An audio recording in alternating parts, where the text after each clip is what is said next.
अगर आप सच होने का ढोंग करेंगे तो आज नहीं तो कल बहुत नीचे गिरेंगे। जीवन के हर मोड़ पर कठिनाइयों से आपका सामना होगा। अगर आप उन कठिनाइयों से लड़ने के लिए मानसिक रूप से मजबूत होना चाहते हैं तो अपने दिमाग को प्रेरित करने वाले विचारों से सींचिए।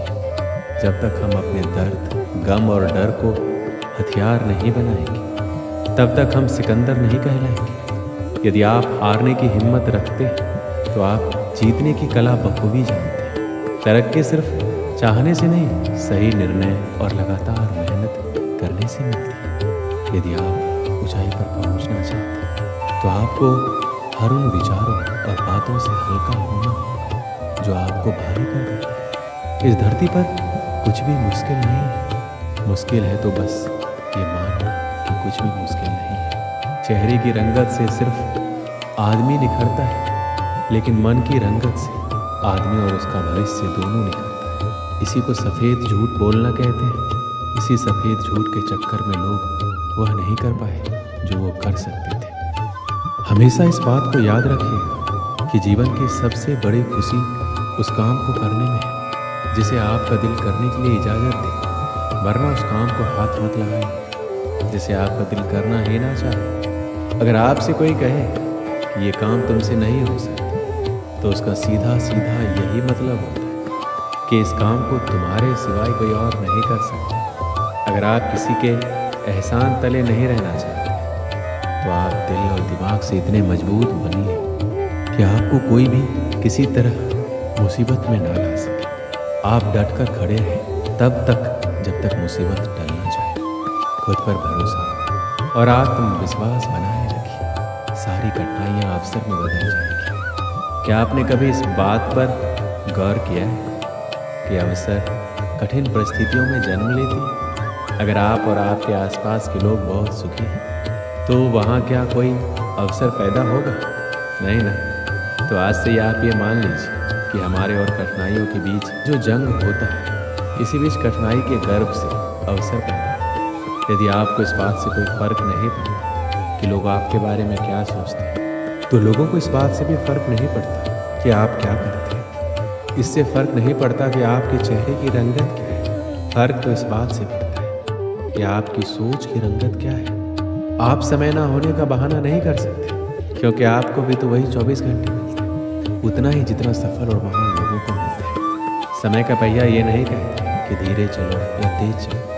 समय का पहिया कहता है मेरे साथ चलो और सफल बनो। यदि एक बार समय चला गया और आपने उसका सही उपयोग नहीं किया तो समझ लीजिए उसको बाद में बड़े अफसोस के साथ ये कहना पड़ेगा कि काश मैंने उस समय को बर्बाद ना किया होता तो आज मैं कुछ होता। यदि एक बार समय चला जाता तो फिर अफसोस के अलावा और कुछ बाकी नहीं रहता। समय आपकी ज़िंदगी का सबसे कीमती तोहफा है जो ईश्वर ने सभी को समान रूप से दिया। अब यह आपके ऊपर है कि आप उसका उपयोग कैसे करते हैं। ध्यान देने वाली बात यह है कि समय का हर पल आपके लिए एक अवसर है और इस अवसर का फ़ायदा उठाकर आप कुछ भी अच्छा हासिल कर सकते हैं। यदि आप हर पल का सही उपयोग कर पाते हैं तो आपको सफलता की ऊंचाइयों को छूने से कोई नहीं रोक सकता। यदि आप नदी की तरह बहते हुए समय का उपयोग नहीं कर पाते तो एक समय ऐसा आएगा जब आपको ना चाहकर भी कहना पड़ेगा कि काश मैं उस समय वो काम कर लिया, काश मैं अपने जीवन के प्रति उस समय सचेत हूँ। कहीं आपके जीवन में ऐसा तो नहीं हो रहा? कहीं आपके जीवन के समय रूपी खेत की लहराती फसल को कोई चिड़िया तो नहीं चोर रही? अगर ऐसा है तो इस चिड़ियों को तुरंत उड़ा दीजिए और बचा लीजिए अपनी फसल को, बचा लीजिए अपने खुशी भरे जीवन को, वरना एक ही वाक्य आप जीवन भर दोहराते रहेंगे कि काश मैंने उस समय ये कर लिया। जीवन का हर पल एक अवसर है और इस अवसर को कभी भी हाथ से जाने नहीं देना चाहिए। जीवन के हर पल को उससे और उससे जुड़े प्रत्येक कार्य को पूरे मन के साथ करना चाहिए। आपका भविष्य आपके वर्तमान पर निर्भर करता है, इसलिए अपने वर्तमान के हर क्षण का सही उपयोग करें।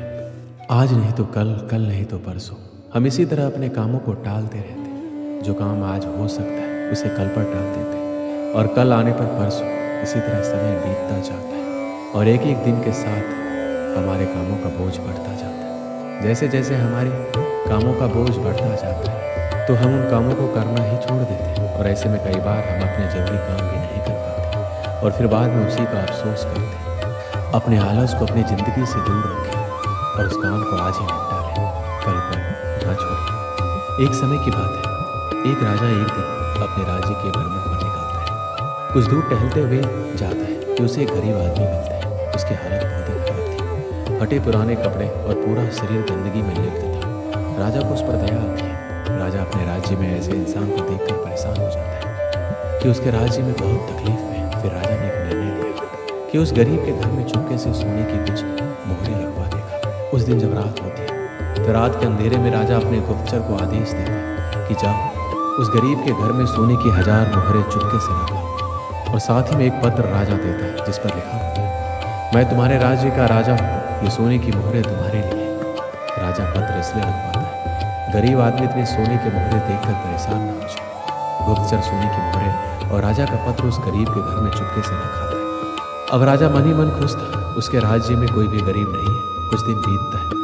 एक दिन अचानक से राजा को उस गरीब की याद आती है तो राजा अपने गुप्तचर से उस गरीब का हालचाल पता करने को कहता है। कुछ समय बाद गुप्तचर वापस आता है और राजा को बताता है कि वह आदमी अब इस दुनिया में नहीं रहा, वो मर चुका है। राजा को यह सुनकर बहुत बुरा लगा। राजा ने उसके मरने का कारण पूछा तो गुप्तचर ने बोला कि महाराज वह गरीब आदमी कुछ दिन पहले बहुत खुश था, सबसे मिलता था, बातें करता था, उसके अंदर काफ़ी बदलाव आ गया था। लोगों ने बताया कि वह अपने साथ एक पोटली लेकर घूमता रहता था, किसी को पोटली के बारे में कुछ नहीं बताता था, किसी को हाथ तक लगाने नहीं देता था। लेकिन महाराज पास के राज्य में एक दिन किसी काम से गया था तो उसकी वह पोटली कुछ लुटेरों ने चुरा ली, जिसके बाद वह बहुत बेचैन रहने लगा, पागलों की तरह बातें करने लगा। लोगों ने बताया कि उसकी हालत पहले से भी खराब हो गई थी। पहले तो वो लोगों के बीच में बैठता था, बातें करता था, लेकिन जब से उसकी पोटली चोरी हुई तब से वह किसी को भी अपने पास नहीं आने देता, इसलिए कोई भी चाहकर उसकी मदद नहीं कर पा रहा था। गुप्तचर पूरी बात कहते हुए राजा के सामने वह पोटली पेश करता है जिसमें 800 सोने की मोहरें होती हैं। राजा इन मोहरों को देखकर पहचान जाता है कि ये वही मोहरें थी जो राजा ने उस गरीब के घर में रखवाई थी, परंतु राजा ने तो 1000 मोहरें रखवाई थी, ये तो सिर्फ 800। राजा समझ जाता है वह गरीब आदमी 200 मोहरों की पोटली को लेकर घूमा करता था, जिसके चोरी हो जाने के बाद वह सदमे में चला गया और आखिरकार उसकी मौत हो गई। मुझे पता है कि आप क्या सोच रहे हैं।